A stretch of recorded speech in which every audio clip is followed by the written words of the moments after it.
Número 6, hermano.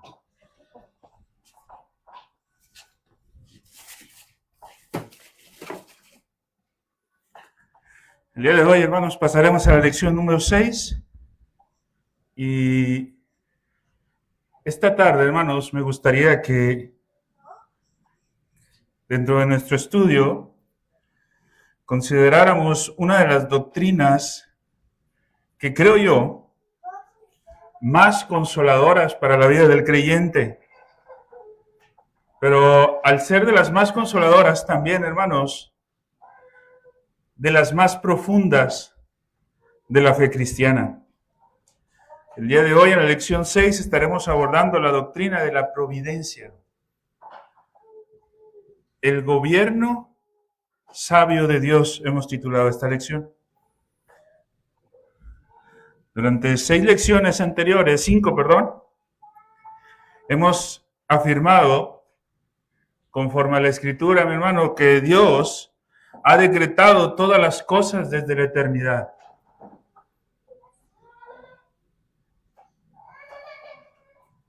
Hemos afirmado que Dios es el eterno creador, hermanos.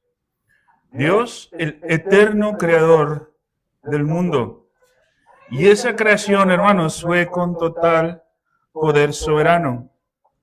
Sin embargo, afirmar, hermanos, que Dios ha decretado todo y que es el creador eterno, no basta. Debemos también, acompañado a estas verdades, entender que ese mismo Dios que gobierna, dirige y sostiene absolutamente todas las cosas. En todo y cada uno de los momentos, hermanos, cada segundo de vida que estamos experimentando nosotros y cualquier, hermanos, que esté en la existencia en este mundo, experimenta, hermanos, el sustento, el gobierno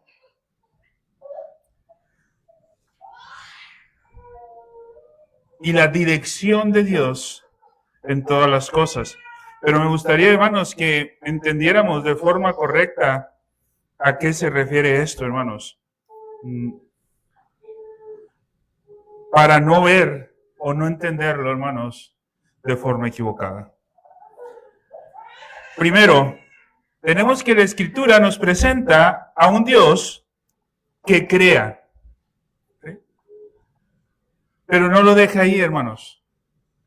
La Escritura nunca va a hablar de un Dios que crea y se retira y deja todo al azar. La Escritura, hermanos, nos dice que Dios está activamente involucrado en cada detalle, hermanos, de su creación. Como dice el salmista, hermanos, nosotros podemos ver en el Salmo 103:19, Jehová estableció en los cielos su trono y su reino, ¿qué dice, hermanos? Domina sobre todos. Entonces, mi hermano, no solo que Dios decreta, no es solo que Dios crea, también Dios gobierna eso que ha decretado y eso que ha creado y lo sostiene a través del tiempo.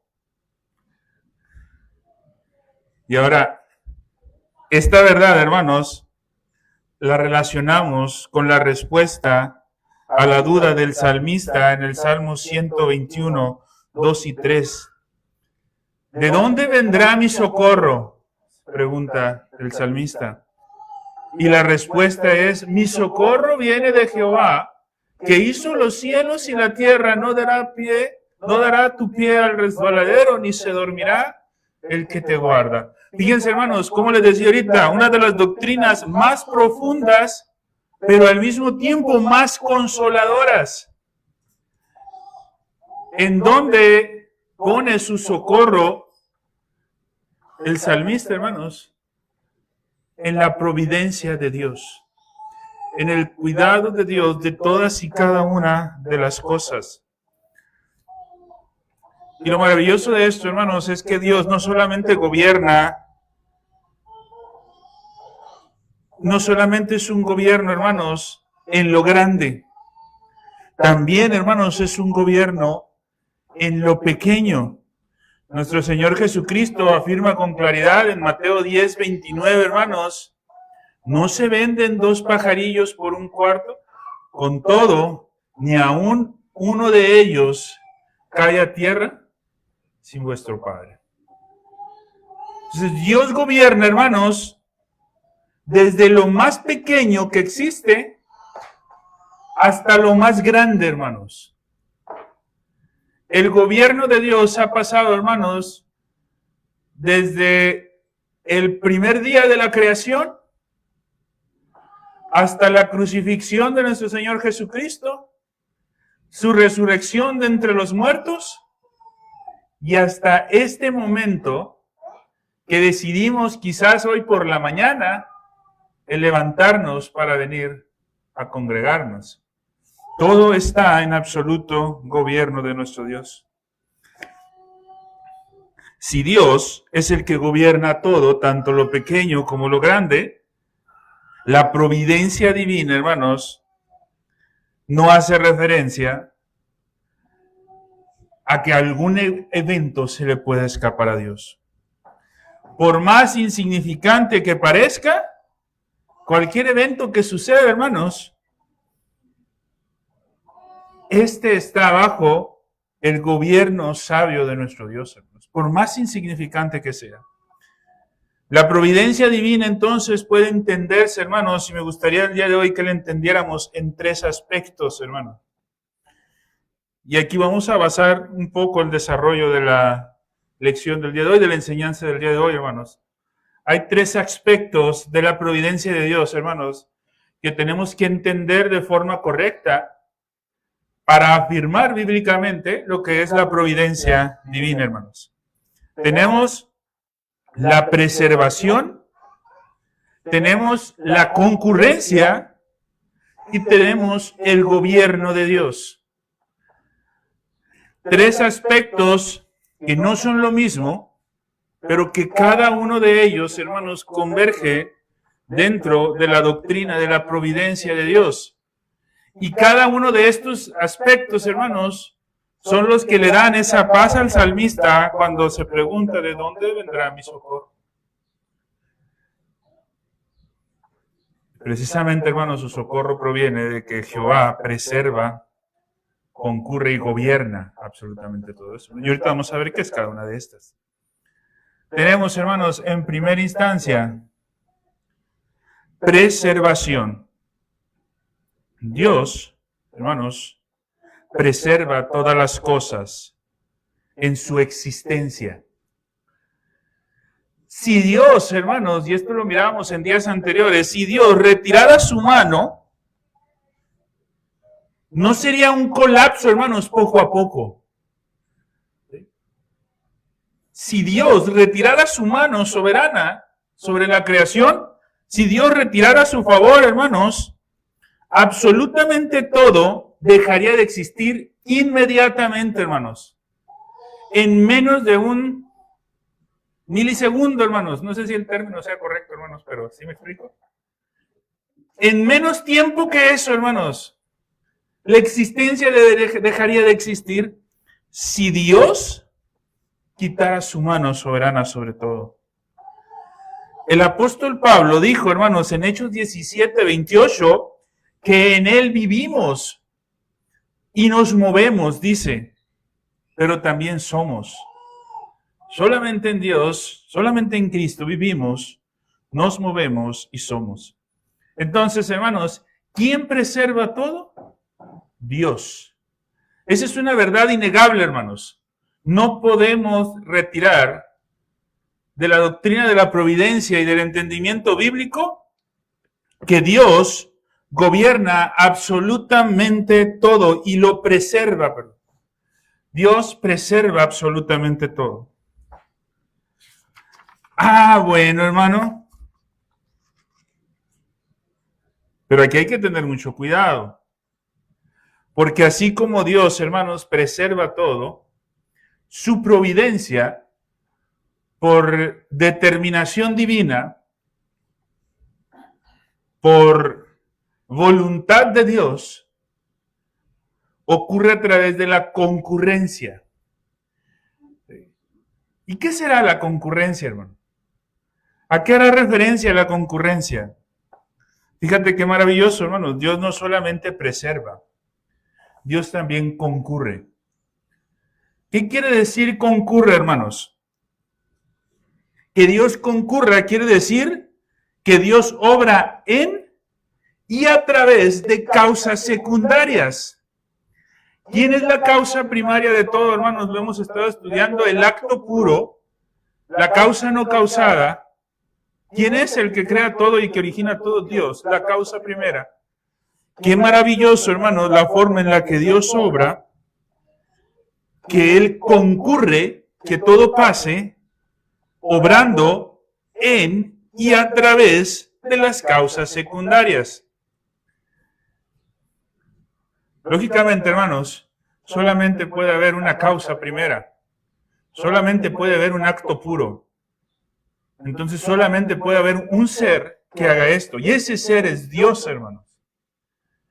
Y aunque muchos niegan la existencia de Dios, muchos en su necesidad de buscar respuesta a lo que es Dios, afirman esto quitándole el nombre de Dios. ¿Y qué hace esto, hermanos? Lo único que hace esto es que nos revela, hermanos, que realmente la verdad de Dios se conoce. Pero el hombre, hermanos, la trata de maquillar con mentiras. En su necedad, hermanos, trata de retener la verdad. Las acciones humanas son reales. Las decisiones que tomamos en nuestra vida, hermanos, son verdaderas. Cada uno de los actos que nosotros realizamos son reales. El hombre, hermanos, el ser humano, no ha perdido su voluntad. De hecho, hermanos, porque es hecho imagen y semejanza de Dios, posee esa voluntad. Hermano, sí, hermano, suena muy bonito decir, y creo yo que es correcto, hermanos. Con el favor de Dios nos veremos en la tarde, decimos en la mañana que venimos. Y sí, hermanos, con el favor de Dios nos veremos si estuviéramos en la mañana. Pero sabes, hermanos, que si no vienes, no es que Dios no haya querido. Es que nosotros decidimos no hacerlo. Por cualquier situación que me digas, hermano, por cualquier situación, el hombre sigue decidiendo cada acto. Sin embargo, eso no quita que Dios es el que preserva, ¿sí? Que Dios es el que direcciona en su soberanía. Dios, hermanos, actúa soberanamente por medio y a través de las causas secundarias. ¿Cuáles son las causas secundarias, hermanos? Las decisiones, las verdades, los actos, el ser humano. Esa es una causa secundaria. Tenemos el ejemplo, hermanos, de la historia de José. José le dice a sus hermanos en Génesis 50:20, hermanos, si usted recordará, ¿qué le dice? Vosotros pensasteis mal contra mí. Pero ¿qué dice después de eso, hermanos? Mas Dios lo encaminó a bien. ¿Te das cuenta, hermanos, cómo en esta declaración lo que la Escritura nos enseña no es una contradicción? ¿Sí? Los hermanos de José libremente actuaron conforme a su naturaleza. ¿Que cuál era, hermanos? Hablar en contra, actuar en contra de José. Hermanos, si bien es cierto, después cuando se dieron cuenta que habían hecho mal, sufrieron, pero al momento de estarlo planificando, hermanos, lo disfrutaron. ¿Sí? Mira, allá viene. Matémoslo. Lo disfrutaron, hermanos. Vemos los dos actos desarrollándose, hermanos. El gobierno o la providencia de Dios, hermanos, y la responsabilidad del hombre. ¿Qué hizo el hombre? En el caso de José, pensó mal contra él. ¿Pero qué hizo Dios? ¿Cambió ese pensamiento? No. ¿Quitó ese pensamiento? No. Lo encaminó a bien. El hombre pensó, el hombre actuó, el hombre ejerció su voluntad. Hermanos, vaya, como dicen hermanos, los hermanos de José ejercieron su libre albedrío para hacer mal. Pero Dios, eso que hicieron mal, lo encaminó a bien. El día martes, hermanos, usted recordará que yo les comentaba sobre la caída.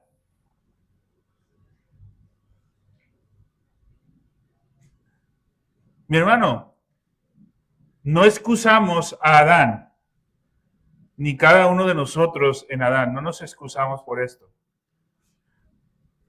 Pero mi hermano, si Adán no hubiera caído, ¿quién se llevaba la gloria? El hombre. Pero era necesario, hermanos, dentro del plan de Dios, que la gloria se la llevara ¿quién? Él mismo. Hermanos, Dios forzó a Adán para que pecara, no. Ordenó y en su providencia, hermanos. Mira, Adán, tú pecaste, pero yo lo encaminé a bien. El pecado de Adán fue encaminado, hermanos, a la venida de nuestro Señor Jesucristo. Y ahí podemos encontrar la salvación. Hermano, cuando Dios le pregunta a Adán, decía, ¿qué ha hecho? ¿Dónde estaba? No es porque Dios no supiera. Claro que lo sabía, hermanos. Pero necesitaba Adán, tenía que reconocer que por voluntad propia, por decisión propia, había pecado, había fallado.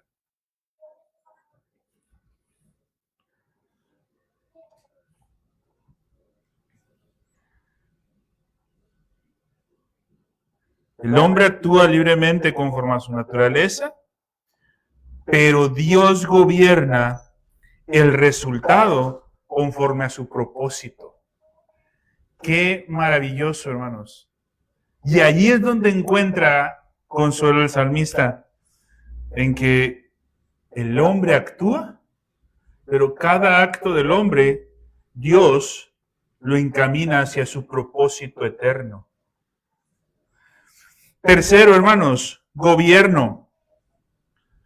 Dios gobierna todas las cosas.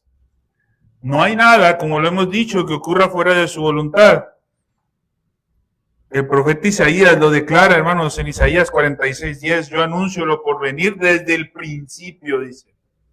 Desde el principio, y digo, mi consejo permanecerá y haré todo lo que quiero, dice, hermanos. Esto incluye los eventos más difíciles de entender. La Escritura nunca evade el problema del mal, hermanos. La Escritura lo que hace, hermanos, es que coloca el problema del mal bajo el gobierno soberano de Dios, hermanos. Y esto es maravilloso, hermanos, porque aquí, hermanos, es algo que tenemos que tener bien en claro siempre. Aun cuando la Escritura nunca evade el problema del mal, lo coloca bajo el gobierno de Dios. Nunca pensemos, hermanos, porque la Escritura nunca hace eso, inclusive lo condena, que Dios sea autor del mal. No es Dios el autor del mal. Dios es absolutamente santo. Dios es absolutamente santo y en su sabiduría infinita ordena incluso aquello que los hombres hacen con malas intenciones para cumplir sus propósitos justos.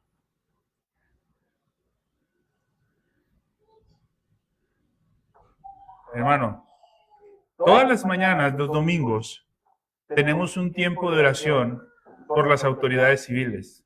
¿Verdad? Todos los domingos, hermanos, oramos por las autoridades civiles. Domingo tras domingo, hermanos. Y mientras el Señor no venga por segunda vez, como iglesia, hermanos, seguiremos orando por las autoridades. Pero pregunto yo, hermanos, ¿cuántos estamos de acuerdo con todo lo que hacen estas autoridades? Difícilmente, ¿verdad? Y hay muchas cosas que hacen mal. Pero ¿por qué, hermanos, como cristianos, no estamos en las marchas? ¿No estamos, hermanos, exigiendo justicia por causas injustas? Hermanos, porque nuestra paz descansa ¿en quién, hermanos? En Dios. Porque ahí descansa nuestra paz. Y sabemos y creemos, hermanos, y confiamos plenamente que todo lo que pasa tiene un propósito y está encaminado, hermanos, al propósito eterno de Dios, hermanos. Dios hará justicia. Por eso, cada oración que hacemos, incluyendo por las autoridades civiles, hermanos, reconocemos la soberanía de Dios aún sobre ellos. Y el ejercicio que hará, hermanos, Dios al momento del juicio frente a ellos. A quien le ha dado mucho, hermanos, mucho se le demandará. Nada ocurre, hermanos, fuera de la voluntad de Dios. Pero Dios es santo. Y en su sabiduría infinita, hermanos, ordena. Y ojo, hermanos, dejemos bien en claro eso, hermanos. Cuando digo ordena, no es lo mismo que manda. Ordena es primero esto, luego esto, y luego esto, y luego esto. ¿Sí? Porque no, hermanos, Dios no nos manda a hacer el mal. ¿Sí? Dios no nos manda para nada a hacer el mal. Pero sí ordena el mal que hacemos para un propósito. Yo espero, hermanos, y mi oración constante será esa, hermanos, que el mal que cada uno de nosotros hacemos, hermanos, tenga el propósito de darnos cuenta, hermanos, lo maravilloso que es Dios y que doblemos rodillas. Porque si no, hermanos, el mal que hacemos, el propósito final que va a tener es el lloro y el crujir de dientes en el infierno. Y examinémonos cada uno de nosotros con base a eso, hermanos. Porque nuestras decisiones son nuestras. Cada uno de los actos que nosotros cometemos, hermanos, lo hacemos por voluntad propia. Si pecamos, hermanos, no es porque Dios así lo quería. Es por voluntad propia. Es porque lo quisimos hacer. Y todo eso, hermanos, van encaminados al propósito de Dios. Nos da un ejemplo la Escritura aparte de José. Bueno, muchos ejemplos, pero aparte de José, hermanos, tenemos otro ejemplo. Hechos 2:23. El evento, hermanos, más significativo en la historia de la redención, hermanos, nuestro Señor Jesucristo es entregado. Y dice, hermanos, el libro de los Hechos, que es entregado por el determinado consejo y anticipado conocimiento de Dios. Sin embargo, aun cuando afirma que fue entregado por el determinado consejo y anticipado conocimiento de Dios, dice, hermanos, claramente que fue crucificado por manos de inicuos. Entonces, hermanos, la obra de la crucifixión tenemos que fue ordenada por Dios. Pero ¿quiénes crucificaron a nuestro Señor Jesucristo, hermanos? Las manos de inicuos, las manos de pecadores. Entonces, ¿quiénes fueron los responsables de la muerte de Cristo en la cruz? ¿Fue Dios? No. El responsable de la muerte de Cristo en la cruz, hermanos, fueron los pecadores. Y sobre ellos recae la culpa. Aun cuando Dios, hermanos, es rico en misericordia. Pero esa es una realidad, hermanos. El acto más malvado de la historia fue al mismo tiempo, hermanos,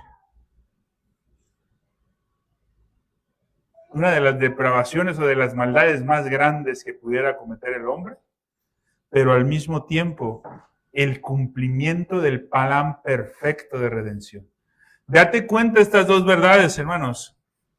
No hay nada más deplorable, hermanos, no hay nada más horrible que castigar a alguien, hermanos, que es justo.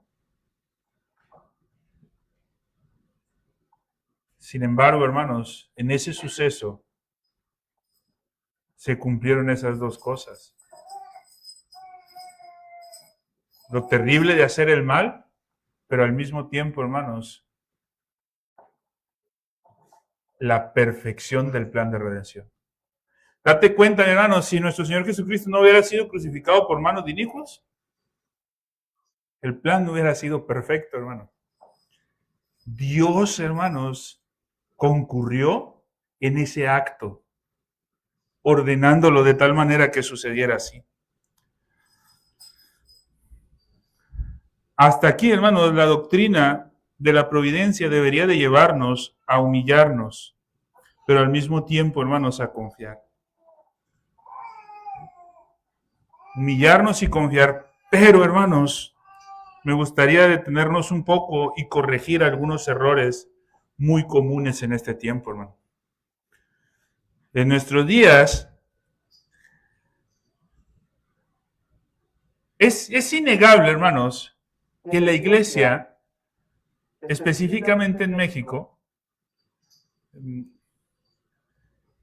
en este tiempo, hermanos, está surgiendo en cuestión doctrinal una reforma. Y es innegable, hermanos. Hay iglesias, hermanos, por ahí antes de los 2000, hermanos, en los 90, empezaron un resurgimiento de la reforma. Es innegable, hermanos, que en otras partes esto surgió antes. El otro día leía un artículo muy bueno, hermanos, que entrelazaba un poco, hermanos, el por qué la reforma tardó tanto tiempo, hermanos, en llegar a México. Y lo relacionaba muy de cerca, hermanos, con la conquista española, y esa es una realidad, hermano. Aún todo esto, hermanos, gobernado por la mano poderosa de Dios, hermano. Pero la conquista española, hermanos, ¿qué fue lo que trajo? En el tiempo de la Reforma, uno de los países que más resistió a la Reforma protestante, hermano, y que inclusive, hermanos, aunque hubieron mucha luz, no podríamos decir, hermanos, que el país entero, hermanos, sucumbió ante la Reforma como si lo hicieron otros países. Fue España.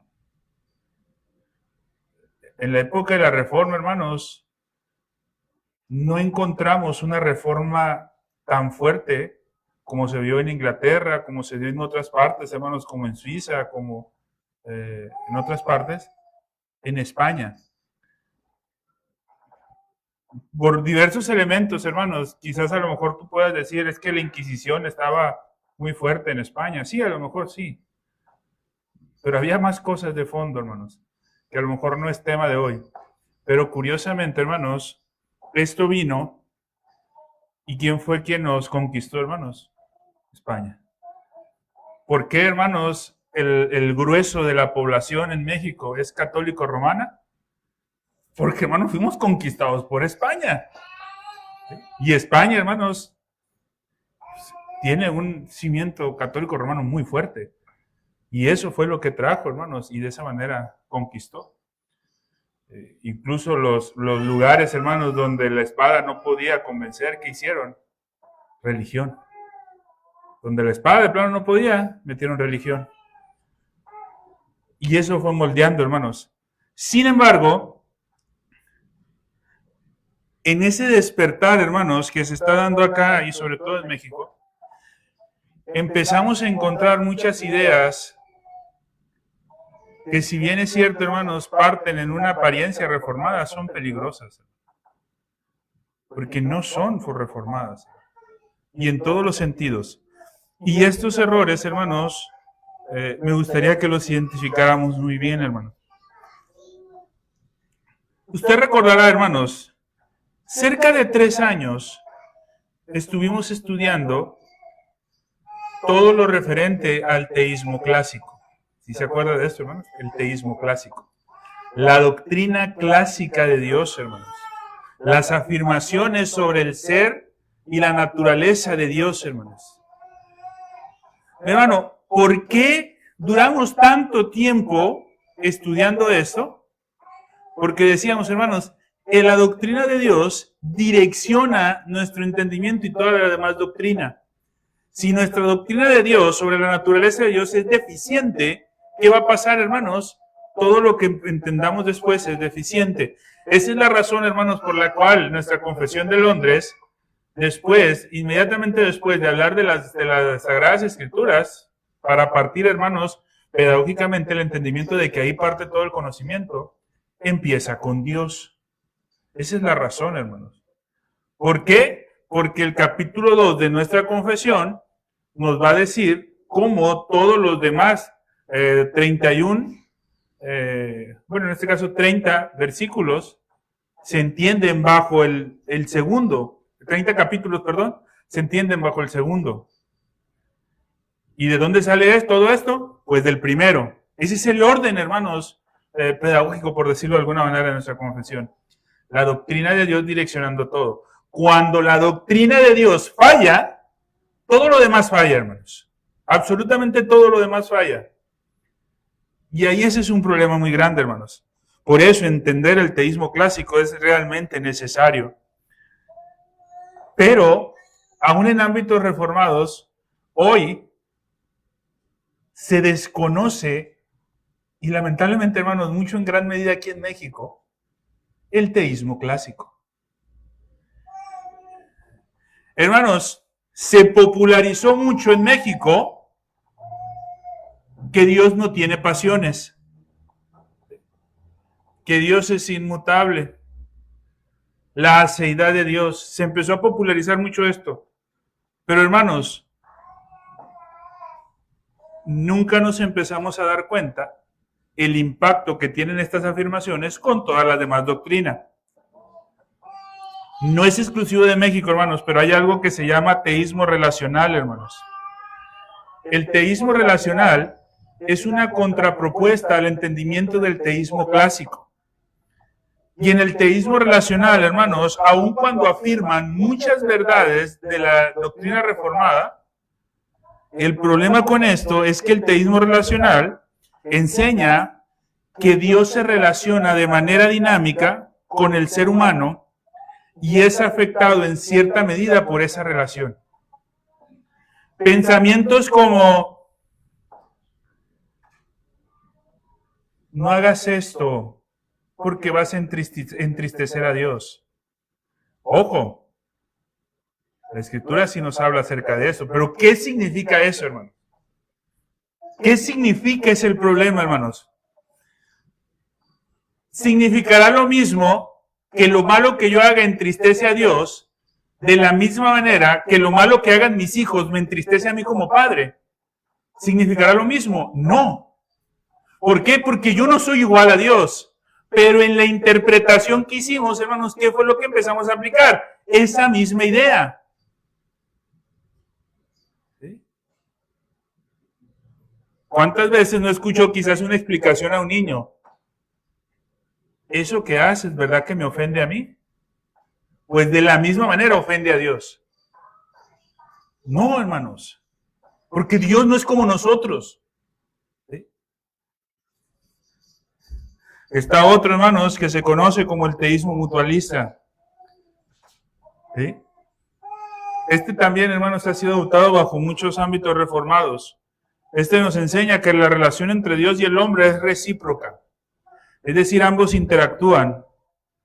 Y Dios responde de forma influenciada por la criatura. Por ejemplo, hermanos, es que si no te congregas no vas a recibir bendiciones de Dios. Primero, ojo, tenemos que tener mucho cuidado, hermanos. ¿Sí?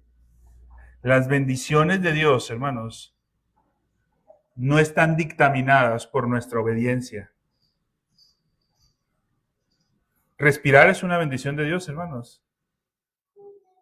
Y aquel que no venga va a dejar de respirar. No, hermanos, sí. Tenemos que tener mucho cuidado en eso. Nuestra obediencia, hermanos, no nos va a hacer recibir más bendiciones. Bendiciones, hermanos. No va a solucionar nuestros problemas. Es que si yo me congrego voy a dejar de sufrir. No es cierto, hermanos. Como iglesias reformadas, hermanos, ¿verdad que nos quejamos mucho y criticamos mucho a aquellos que dicen, el anuncio que salía en la tele y en la radio, es el pare de sufrir. De los brasileños, el pare de sufrir, deje de sufrir. Hermano, pero cuando alguien está pasando algo mal, ¿qué le decimos? Es que no te has congregado y por eso estás viviendo todo lo que estás viviendo. No, hermano. Pregunto yo, hermanos, ¿cuántos de los que nos congregamos por su misericordia, hermanos, de manera fiel, no tenemos sufrimientos, hermano? Tenemos sufrimientos, hermano. Pasamos situaciones. Hermanos, cuidemos la idea de que nosotros podemos darle algo a Dios y en ese darle nosotros a Dios, Él nos va a dar algo a nosotros. Eso es muy peligroso, hermanos, de cualquier manera que la veamos. Hermanos, ¿por qué nosotros le damos nuestro servicio a Dios? ¿Porque Él nos va a dar algo? No, hermanos, simple y sencillamente porque Él lo merece todo. ¿Sí? Es por eso que le obedecemos, hermanos. Y si obedeciéndole y si obrando conforme a Él me manda, no recibo lo que aún creo que debo recibir, hermanos, no importa. ¿Cuántos podrían pensar, hermanos? Pastor, pero si es que yo me congrego fielmente, ¿por qué no me deja predicar una vez? Con una vez, pastor. ¿Pero qué acaso que te congregues fielmente te va a dar como recompensa el predicar? Ojo, hermanos, el que predica tiene que congregarse fielmente. Pero no sé si me explico, hermanos, el punto es este, hermanos, no es un doy para que me den. Es un doy porque se lo merece. Es un doy porque es digno. Porque Él lo merece todo, hermanos. Yo me congrego no porque mis problemas vayan a dejar o porque yo vaya a dejar de tener problemas. Me congrego porque Él es digno. Y porque Él se lo merece. ¿Sí? Y si aún todo este tiempo me tiene, hermanos, escuchando su palabra, hermanos, eso es más que suficiente para mi vida. Dios, hermanos, y el hombre no interactúan de manera en que alguien recibe algo del otro, hermano. Nosotros recibimos todo de Dios, hermano. Lo que le podamos dar a Dios, hermano, no le va a agregar ni le va a quitar nada. Nada, hermanos. Estos dos, hermanos, se dan mucho dentro de un ámbito reformado. ¿Y qué produce esto, hermanos? Mucho legalismo. Produce mucho legalismo, hermanos. ¿Por qué, hermanos? Porque ante esto, y ojo, esto no quiere decir que no sea correcto la exhortación, hermano. Es correcta y es necesaria en nuestra vida la exhortación. Todos y cada uno de los que estamos aquí, hermanos, necesitamos ser exhortados. En el momento, hermanos, que creamos que no estamos siendo exhortados, hermanos, tenemos que tener mucho más cuidado, hermano. ¿Sí? Porque no es que no estemos fallando. La realidad, hermanos, es que cuando no somos exhortados no es porque no estamos fallando, es porque nuestro pecado está siendo pasado por alto, hermanos. Todos pecamos, hermano. Todos fallamos. ¿Sí? Todos cometemos pecado. Una falta de exhortación en nuestra vida, hermanos, no es que yo sea bueno. Es que están pasando por alto mi pecado. Y no se han dado cuenta. Y yo tampoco me he dado cuenta de él. Y hay que ver más, hay que ser más atentos en esto. El afirmar un teísmo relacional o un teísmo mutualista te puede llevar, hermanos, a un legalismo. ¿Sí? Mi hermano, congrégate, adora a Dios porque Él es digno, porque Él lo merece. Y de verdad, mi hermano, si el día de mañana tú no estás aquí, no te vamos a decir que no te vamos a extrañar, hermanos. En nuestra humanidad sí te vamos a extrañar. Pero Dios no disminuye en lo más mínimo su ser, hermanos. Él sigue siendo Dios. Entonces, el que tú no te congregues, el que tú no obedezcas, el que tú no te esfuerces por cumplir sus mandatos, no disminuye lo más mínimo a Dios, hermano. Y lo otro más peligroso también, hermano, que no va a ser una reacción de Dios ante tu desobediencia.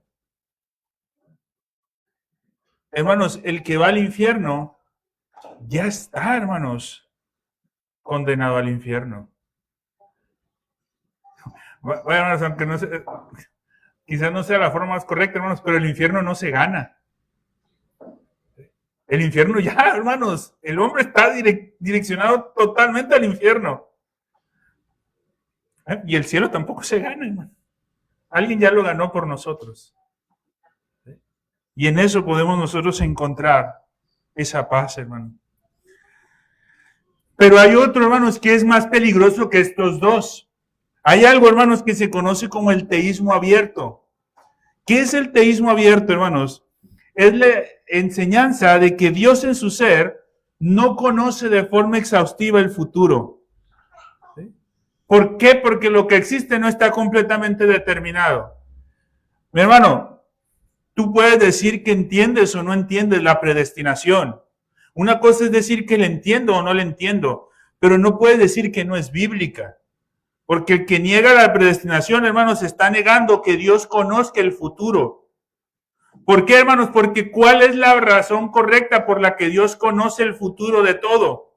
Porque viajó en el pasado hacia el futuro a ver lo que sucedía. No, hermanos, la razón por la que Dios conoce todo lo que pasa es porque Él así lo decretó, así lo ordenó, así lo determinó y en su providencia Él está concurriendo para que esto así suceda. A esto, hermanos, se desprende de un entendimiento, de un teísmo abierto, se le llaman.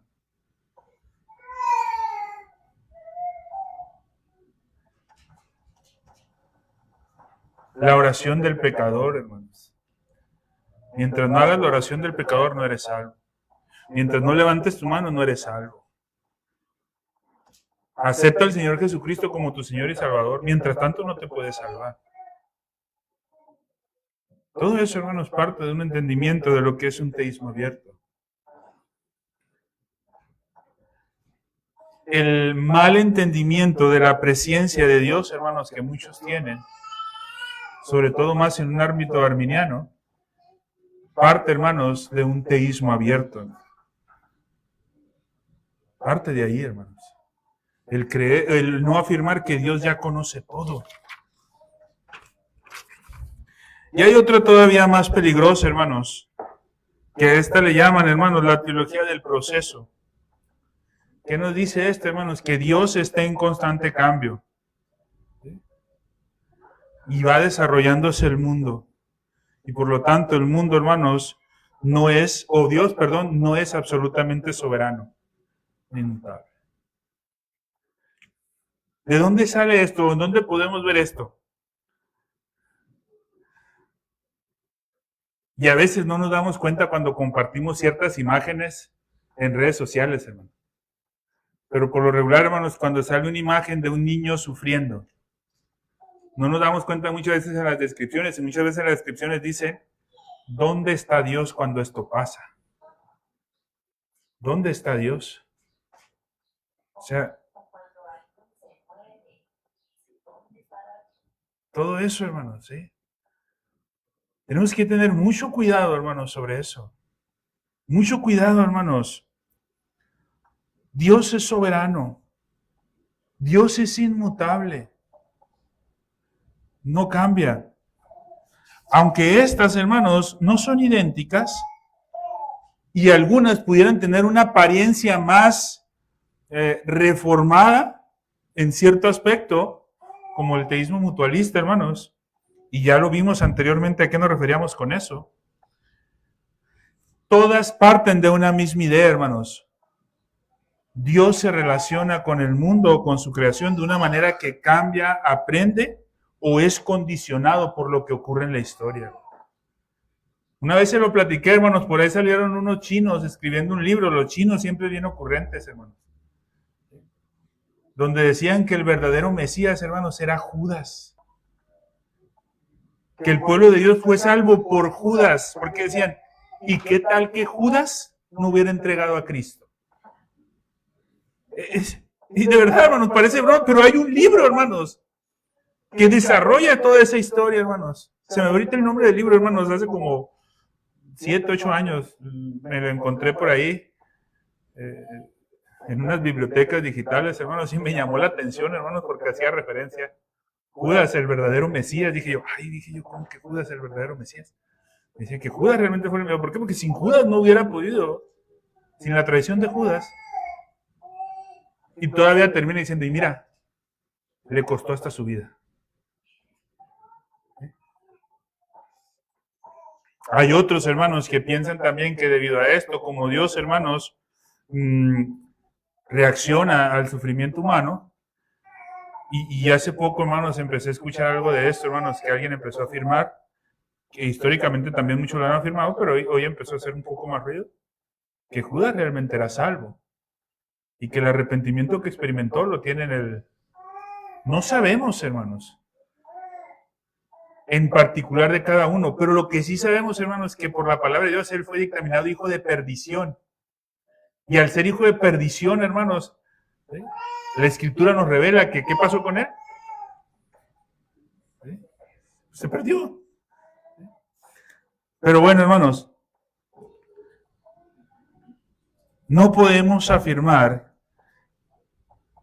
que Dios responde a nuestros actos. No podemos afirmar que el futuro no está completamente determinado. No podemos afirmar por nada, hermanos, que Dios crece en conocimiento conforme avanza la historia. Porque muchas veces estas son ideas atractivas, hermanos, para una mentalidad moderna. Pero en realidad, hermanos, debilitan profundamente la doctrina bíblica de Dios. Hermanos, ¿por qué el feminismo entró en las iglesias? ¿Por qué entró? Por su deficiente doctrina de Dios, hermano. Muchos dicen, no, es que fue una mala eclesiología lo que permitió que el feminismo entrara a la iglesia. No, hermanos. Una falsa o ¿cómo se dice? Un limitado conocimiento de la doctrina de Dios, hermano. Permitió que el feminismo y muchas otras herejías entraran a la iglesia. ¿Por qué, hermanos? Porque un limitado conocimiento de Dios, en el sentido, hermanos, o un falso conocimiento de la doctrina de Dios, te lleva, hermanos, a una eclesiología débil. Y hablábamos en la mañana en el discipulado de las mujeres, hermanos, el pragmatismo.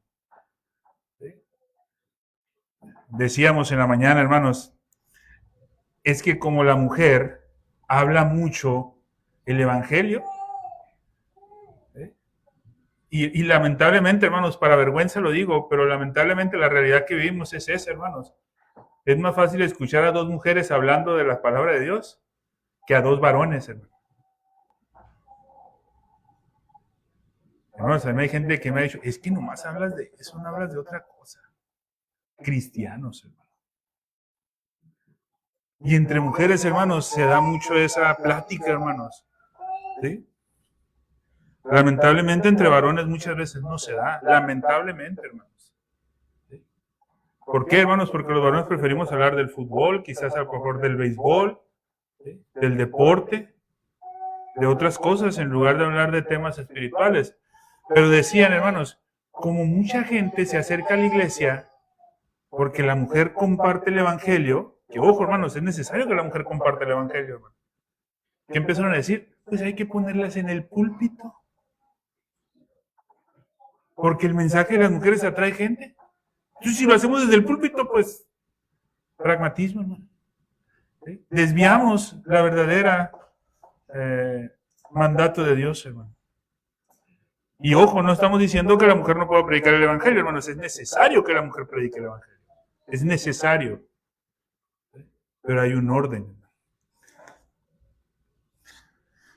La Escritura afirma con claridad, hermanos, que Dios no cambia. Malaquías 3:6 dice, porque yo, Jehová, no cambio. Santiago, hermanos, dice que Él no hay sombra, no hay mudanza, ni sombra de variación, hermanos. Eso es lo que la Escritura nos dice de Él, hermanos. Dios no aprende. Dios no lo van a sorprender, hermanos. Dios no ajusta sus planes. Él es perfecto en su conocimiento. ¿Por qué, hermanos? Porque es perfecto en su ser, porque es inmutable en su voluntad, porque Él no cambia, hermanos. Entonces, hay que tener cuidado únicamente cuando interpretamos la Escritura. ¿Por qué? Porque la Escritura sí nos habla que Dios se arrepiente. Se arrepintió Dios de haber creado al hombre. Hay que tener mucho cuidado en qué significa esto, hermano. Volvemos a repetir, hermanos. Hay lenguaje, hermanos. Así como existen antropomorfismos, hermanos, hay antropopatismos, hermanos, que hablan o nos hablan de Dios como emociones, pero que no son propiamente emociones como nosotros lo tenemos. Por ejemplo, cuando la Escritura habla de la mano de Dios, hermanos, no vamos a ver que es corpóreo, hermanos. Y eso no tenemos ningún problema en reconocerlo, hermanos. Pero cuando nos hablan de que Dios se arrepintió, hermanos, qué problema hay de decir, pero es que no, sí fue arrepentimiento real, así como arrepentimiento. O se entristeció. No, hermanos, son antropopatismos, hermanos. Aunque la Escritura nos habla de estas situaciones, hermanos, acomode el lenguaje a nuestra capacidad limitada. Entonces, en términos humanos, podemos hablar que Dios se arrepintió. Pero el que Dios se arrepiente, hermanos, no implica el más mínimo cambio real en su naturaleza. Para nada. El que nosotros nos arrepintamos, hermanos, sí implica un cambio. El arrepentimiento en Dios no. ¿Sí? Nuestra confesión lo expresa con claridad, hermanos, porque afirma que Dios ha decretado todo. ¿Sí? Nosotros podemos confiar plenamente en sus promesas. Si Dios aprendiera algo, entonces no sería omnisciente, hermanos. Si Dios dependiera de la criatura, no sería Dios, hermanos. Hermanos, si Dios necesitara que tú te arrepientas de tus pecados, entonces no sería Dios, hermanos. Hermanos, lo que necesitamos el arrepentimiento somos nosotros, hermanos. Nosotros somos los que necesitamos arrepentirnos. Dios no deja de ser Dios. Dios sigue siendo Dios. Así nadie se arrepiente, hermanos. Pero como es Dios, fíjate esto tan maravilloso, hermanos. Dios no necesita que nosotros nos arrepintamos para ser Dios.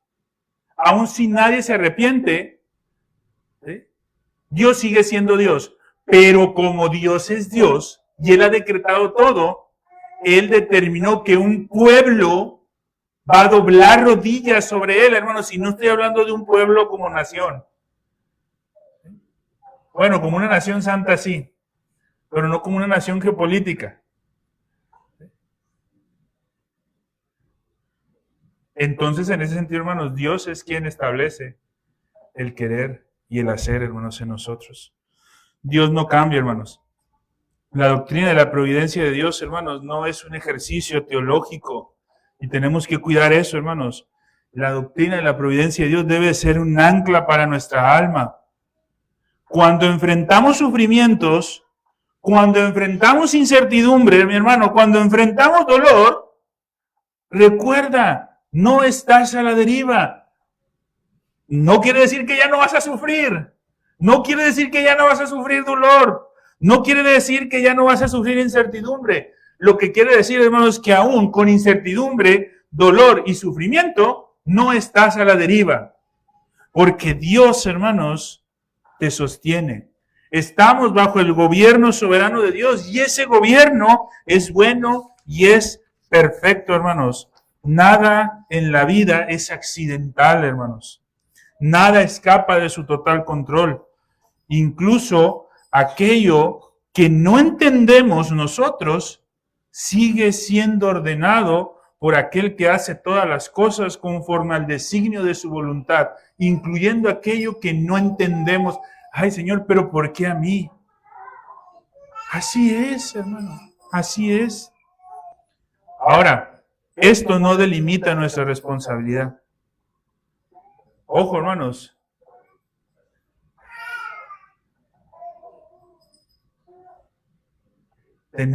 Somos responsables. Entender, hermano, que todo lo que nos pasa, hermanos, es por decisión voluntaria. Es entender nuestra responsabilidad. La soberanía de Dios, hermanos, la providencia de Dios no elimina nuestra responsabilidad.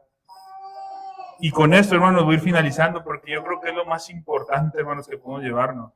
La providencia de Dios no elimina nuestra responsabilidad. La providencia de Dios debe eliminar nuestra desesperación, hermanos. Grabémonos eso, hermanos. La providencia de Dios no elimina mi responsabilidad. Lo que elimina o debería eliminar es nuestra desesperación, hermanos. Cuando estamos enfrentando situaciones difíciles, recordemos, hermanos, que todo forma parte de la providencia de Dios. ¿Por qué estoy sufriendo esto? ¿Por qué padezco de esto? ¿Por qué me pasa esto a mí? Yo soy responsable. Pero, hermanos, no desespero, porque todo es obra de Dios. Y en ese sentido, hermanos, podemos mirar a Cristo. Y en su cruz, hermanos, vemos la providencia de Dios. Y esa providencia, hermanos, no es fría ni distante, hermanos. Es una providencia plenamente redentora. El mismo Dios que gobierna todas las cosas es el mismo Dios, hermanos, que entregó a su Hijo por nosotros. La providencia de Dios, hermanos, nos debe enseñar y nos debe llevar a nosotros a no desesperar. Nos debe llevar a confiar, pero también, hermanos, nos debe llevar a adorar. Hermano, no necesitamos un Dios que cambie para acercarse a nosotros. No necesitamos esto. Necesitamos al Dios inmutable, sin dejar de ser quien es Él, que gobierna todas las cosas. Hermano, si Dios cambiara, ni nuestra salvación sería segura. Gloria a Dios porque Él es inmutable. Vamos a orar, hermanos, para finalizar y después de esto pasar a la Santa Cena. Padre Santo, Señor, gracias te damos, mi Dios, porque sabemos y reconocemos tu soberana voluntad y tu providencia ante todo, mi Dios. Queremos poner en tus manos este tiempo de estudio, mi Dios, que para tu honra y tu gloria seamos edificados conforme a tu palabra. Gracias, mi Dios, porque sabemos y reconocemos que en tu providencia tú sostienes todo y que, mi Señor, conforme a tu soberano plan, mi Dios, las cosas pasan. Te pedimos perdón, mi Dios, por nuestra necedad y por nuestra negligencia, reconociendo, mi Dios, que para tu honra y tu gloria oramos. Gracias, Padre, te damos por todo esto y lo ponemos en tus benditas manos en Cristo Jesús. Amén.